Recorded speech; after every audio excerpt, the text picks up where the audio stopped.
Soon after dawn, we came down into the middle of the Persian Gates.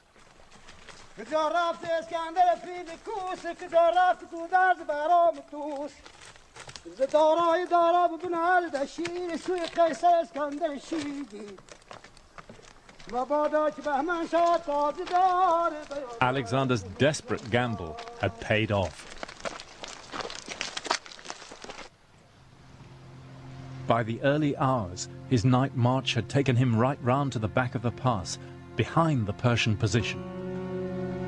Just before dawn, Alexander launched his attack on the rear of Ariobarzanes' defences. At the same time, the Macedonians sent their trumpet signals all the way down the pass to Craterus, who now moved his troops up to attack the wall where the Macedonians had been beaten the previous day. So the Persians were now caught in a pincer movement. They fell back on their inner defences, here at this place, Chargach, the place where four ways meet. Then Alexander launched the decisive stroke. Ptolemy and his 3,000 infantry had been left behind to come down the gorge where we came with the mules during the night, and he now launched his attack on the side of the Persian position. They were trapped on all sides. The Persians fought bravely, but they were overwhelmed. As for the shepherd who'd guided him that night, Alexander gave him a reward of 30 talents of silver, $250,000. He'd been worth every penny. Could I have another chai? Even our guides were impressed. But if I had Alexander here now, said one of them, I'd like to chop him into little pieces for what he did to Iran. He would have taken him in pieces.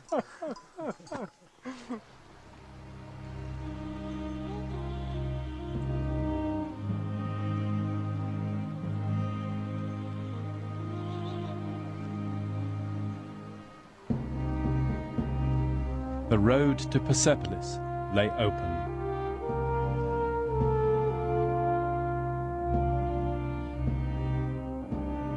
The most hated city in the world, Alexander had called it at the start of his crusade. Now he walked unopposed into the great palace.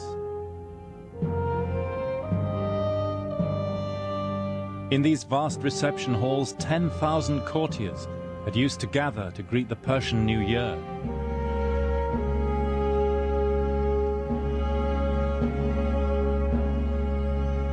Ambassadors from 35 countries had queued here to receive the blessing of the great king and the god of wisdom, Ahura Mazda.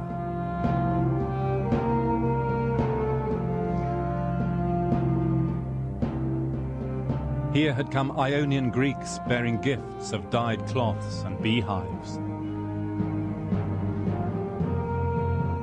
Indians with hump-backed cows.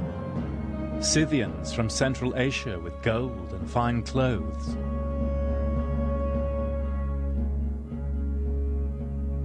This was what it meant to be a king.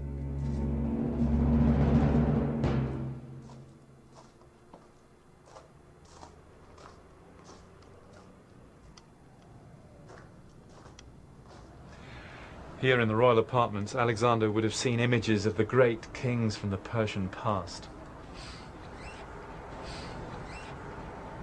Portrayed in all the majesty of Persian kingship. There's the tiara, studded with gold adornments. These would have been real gold bracelets here, which were presumably ripped out by the Greeks. He would have had facial cosmetics, the beautifully curled beard, and attended by all the flunkies of the court, the bearer of the ointment pot, and the towel, and the fly whisk, and the sunshade. To the Greeks, this must have reinforced all their stereotypes about Oriental people and their political systems. It was Oriental tyranny personified. But this, we always have to remember, is a tale told by the victors. In Persian eyes, their state was the embodiment of justice, guided by the god of wisdom, Ahura Mazda.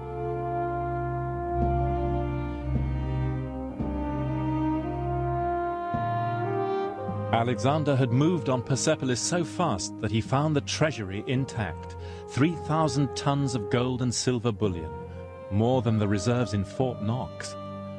Into his hands had fallen the greatest treasure in history.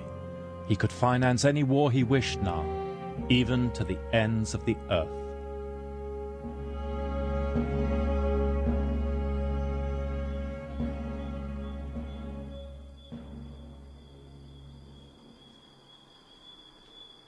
Oh, hello.